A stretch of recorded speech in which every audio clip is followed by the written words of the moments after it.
Podcast Talks with Taeler Hendrix on russosbrand.com. Get 2 for literally 0. I think that's amazing. You get question, see, I'm telling you, this is the day that we are having such a day today, but I have to laugh, you know, whenever I'm having like a rough day, I always just keep repeating to myself, this is the best day of my life. This is the best day of my life.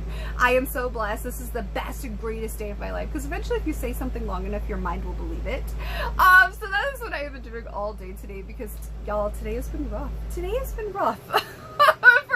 A staggering list of reasons. But one of the reasons why I want to give just a not so subtle plug to russosbrand.com right now is not just because my podcast is featured by them on the website, but also because it is a great subscription in the podcast world. You get like 20 plus different podcasts, live streams, YouTube videos, and so much more from so many different successful people both in and outside of wrestling, from all kinds of different walks of life and all kinds of different perspectives, all for less than a large cup of coffee per month with no long-term commitment.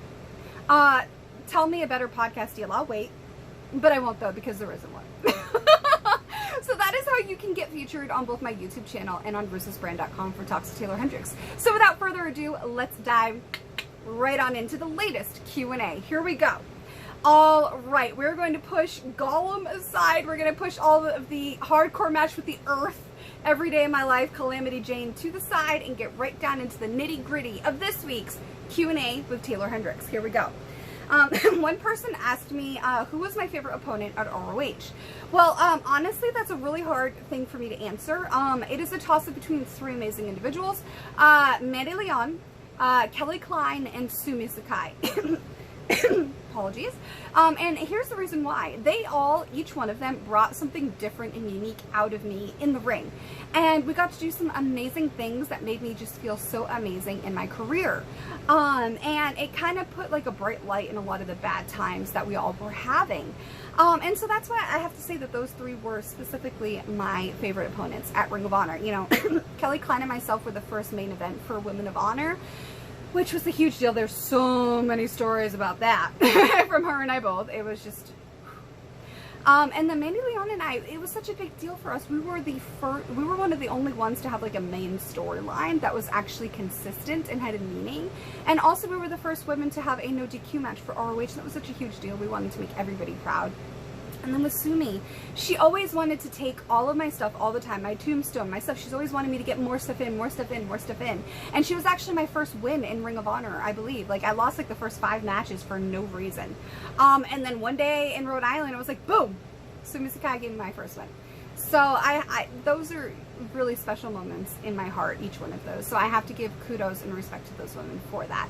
There was a lot of battles that Mandy Leon and Kelly Klein and Sumi Sakai fought that nobody even knows about, you know, because we all really did truly believe in Ring of Honor and Women of Honor and the vision that we had for it and what we wanted it to become, that it didn't end up becoming, but we all worked so hard for that. So yeah, that special place in my heart for those 3. Another person asked me for some advice about driving. Okay, so here's a little backstory. I don't want to put this person's information on blast just in case he doesn't want me to, but I love getting to be a part of you guys in the Taeler Army's lives and all these different goals that you guys are accomplishing. It just makes me feel so amazing. Seriously, so this fan of mine in the Taeler Army who interacts with you guys all the time, he has a physical ailment, and one goal that he recently crushed was getting a job. That was a huge deal for him, a huge goal of his, and he got a job. Now he is currently studying to take his driver's test, which is so exciting, so exciting. He is crushing so many limiting beliefs and, you know, expectations that go along with his ailment and his physical ailment, and I am just so proud and so excited for him. So he wants to know if there's any advice that we all could give about, you know, him taking the driver's test and about driving in general. One thing I would have to say, this comes from my dad, who is a truck driver for a living for like at least 20 years. He always says that you are not only driving your car, but you are also driving everyone else's car. And that's a big deal. And that might not make sense, but it actually really does make sense when you really truly think about it. Okay, you have to be prepared for everything. You have to be a very present and active, engaged driver, okay? Like, you have to constantly be aware of your surroundings, be aware of what's going on. And so being on the road a lot, driving, you know, so many wrestlers. I'm surprised there's not more accidents in the wrestling business, honestly, with how little sleep people get and the lifestyle and everything else and the long road trips. It's crazy. So one thing that he taught me is to always not just pay attention to the car in front of you, but pay attention to 2 and 3 cars ahead of you, because if you're doing that, then your reaction time is actually going to be faster than the car in front of you, because a lot of people don't pay attention at all, let alone to 2 and 3 cars in front of you, and that will help you. It's like called offensive driving, I think it is, or defensive driving. I don't know, one of the two. I cannot think today. I am just so out of it. It's been one of those days. So yeah, so that has actually saved me so many times on the road, because my reaction time ended up being a lot faster than the person in front of me, which could save someone's life. You just don't know. Another thing I would say is learn how to parallel park. I cannot tell you how many people I have met that do not know how to parallel park. And also a lot of times, learn how to drive a 5-speed. A lot of times those are less likely to be stolen, because not a lot of people know how to drive those anymore. And I actually learned how to drive one of those before I even learned how to drive an automatic. Yeah, I kid you not. So those are some of the basic advice things that I would definitely say, and wear a seatbelt. For the love of all that is holy, wear a seatbelt. Okay, and if you're tired, do not drive, because your reaction times are so slow in comparison to a fully awake person. Another person asked me, would I ever want to have an official action figure? I actually really would. Stay tuned. Another person asked me, would I ever want to be on Vince Russo and Jeff Lane's show, Castrating the Marks? Oh my gosh. If I did, I could totally do that. However, I feel like the Matrix would come after me. As it is, when we're consistently doing the brand live with Vincent Taylor talking about different pop culture topics, I already felt like the Matrix was zeroing in on me. And to be honest with you, like, people didn't want to believe me many years ago, so why would they want to believe me now? You know what I mean? That's kind of just my philosophy on that. I kind of just do bring a positive spin to all the things. I'm going to be playing with my hair all day, I don't know, you guys are just gonna have to deal with it today, I guess, because I don't know. It's been a day. Like we said, it has been a day. I'm gonna be saying that all day. Another person asked me, would I ever be interested in, say, if like WWE, New Japan, Impact, or a company like that has television would want to hire me as like a writer for promos and character development and stuff backstage, would I do it? Who's to say there hasn't been?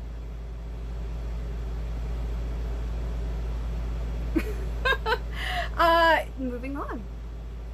Let me see. Another person asked me, how would I go about writing a feud between myself and Lita? That would be so awesome. I actually really like Lita. Here's how I would do this. I would do it as a student who is disappointed in their teacher. Like one of those passing of the torch moments, but I would want to do it in such a different way. I would want to do it from a place of anger and disdain and disappointment.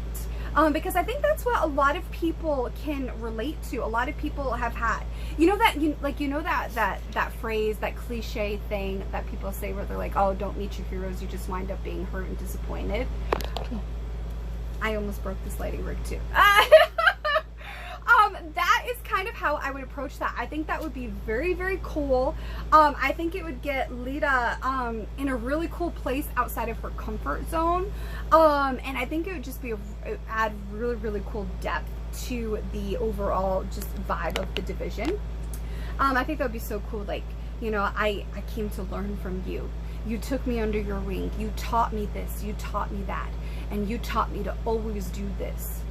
And for the first time, when you had the chance to do what you always taught me to do, you let me down. You turned out to be everything that you warned me not to be. I guess what they say is really true.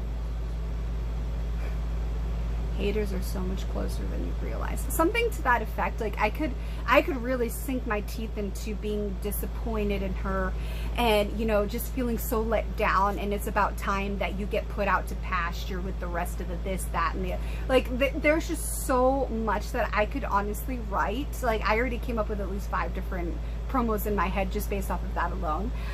There is just so much. That's how I would go about writing a storyline with Lita, because even though I'm the student and the young protege, I end up being the heel because of a very basic human emotion, disappointment, which then festers and you know, turns into like an infection going through your body, and it turns, that bitterness turns into anger and dismay and despair and just all kinds of negative emotions, and it puts Lita in the position of being a disgraced baby face, which I think is not something they do very often, and I think that would give people a really good run for their money, because she's playing something that she's not really ever been playing before, so it's brand new. It gives the fans a reason to care, and there's all these different, you know, hype promos that we can use to build up with like footage of her teaching me things and me being just so eager, and then all of a sudden, you know, you just see like the futures in my eyes, you know what I mean, and then all of a sudden you just see the lights go out. And I'm talking figuratively, like the lights, the glimmer goes out in my eyes. I am disappointed in her. I am angry. Everything I ever believed in is crashed down around me, and now I'm going to pull out the nails that hold up everything you've known. Look what you have done. Look what you did. Look what you've turned me into. I didn't deserve this. I deserved your best, and your best wasn't good enough. You know, stuff like that. Like, that's just, there's so much there. I could do so much. So that's how I would go about writing a feud between myself and Lita. I think it's very exciting. It's different. It's not something that they've done, really. Another person asked me, what are my opinions on that slap sport? I absolutely hate it. Absolutely hate it. It is causing so much damage, and the compound interest of that damage is currently immeasurable. Honestly, it's almost as dangerous, if not more so, than certain wrestling moves that you see in the ring today. People are just not waking up. People think that they're invincible. People think that this stuff isn't going to happen to them, even though it happens to so many of us. And that's what makes me so sad, is because, you know, so many of you listened to what Daphne said, but you weren't really listening. And the reason why I think that is because people are still making those same mistakes that she was warning, that she used her final moments to shine a light on and warn against. And she donated her brain to science to try to help people, since she thought that she couldn't help herself.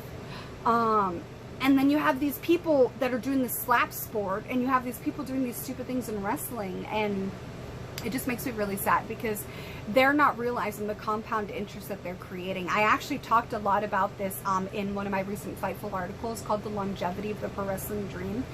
This is a waking nightmare of every pro athlete, but more specifically like fighting sports like UFC, MMA, that sort of stuff, as well as football and this slap sport now, and wrestling. There's a compound interest that builds up over time, and I ain't talking about making money. I am talking about the stuff that's going to cost you money and take years off of your life.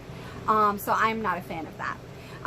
Speaking of fans, another person asked me what my favorite sport is. Okay, I would probably say it's a toss-up between football and hockey, with a third place going to baseball.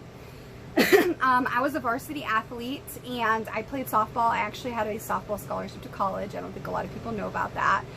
It's not really something I talk about. If I had to pick a favorite baseball player, it would probably be a tie between Ted Williams and Jason Varitek. I thought he was just an excellent catcher, and obviously Ted Williams was freaking fantastic. And then I would have to say for hockey, it would definitely be Cam Neely. Yeah, and that's also my mom's favorite hockey player too. So, yeah. Let me see here. Someone asked me, how do I do my makeup? Your makeup looks so pretty. Thank you. That made my entire day, especially considering the photo that got taken today. Listen, I'm not an expert in makeup, but I do appreciate, I don't get asked those types of questions a whole lot. So to me, that's really awesome. I don't wear as much makeup as people think I do. Like, I very rarely wear foundation. I'm not wearing any foundation right now. I use a lot of cream makeup, and then I top it with powder makeup. And one of my secret weapons is actually, after I do like my serums and my moisturizer and my sunscreen, I actually put Vaseline. And then I put my makeup over the Vaseline. I don't really use foundation. I don't really use a lot of concealer. That's why I don't care if there's a little bit of color under my eyes, because I just don't like the feel of feeling like I can, like a dirty car. That's how I talk about it. Like, I don't like feeling like a dirty car where I could wash me on my face. That's to me what too much makeup feels like. So for me, I just focus on areas that I know how to do, and I go from there, honestly. Yeah, and that seems to work for me. I call it, I got it from Marilyn Monroe. Actually, she did her own variation of using Vaseline, so I call it, you know, the modified Marilyn Monroe method. And that's what I do. I do not like a ton of makeup. I don't like the maintenance of it. I don't like the feel of it. I don't like the creasing of it. I don't like having to fix it. I just don't like it, especially because I'm not great at it. And with my hands still healing and the dexterity not there, I just want things that I know that I can do and to make me feel good. I don't want to go through 1,800 steps in a makeup routine that takes 2 hours. Like, I do not have time for that. So I use cream and some powder and some, you know, highlight and contour and Vaseline and a lip liner with a lip gloss and lipstick. What is this? This is a combination of Vinyl Cosmetics, a hyaluronic acid for the lips, and MAC on my lips. And then I use the White with Style teeth whitener, and then I have some different stuff for my face, and that's it. I do not like a ton of maintenance. I am a low maintenance sort of person.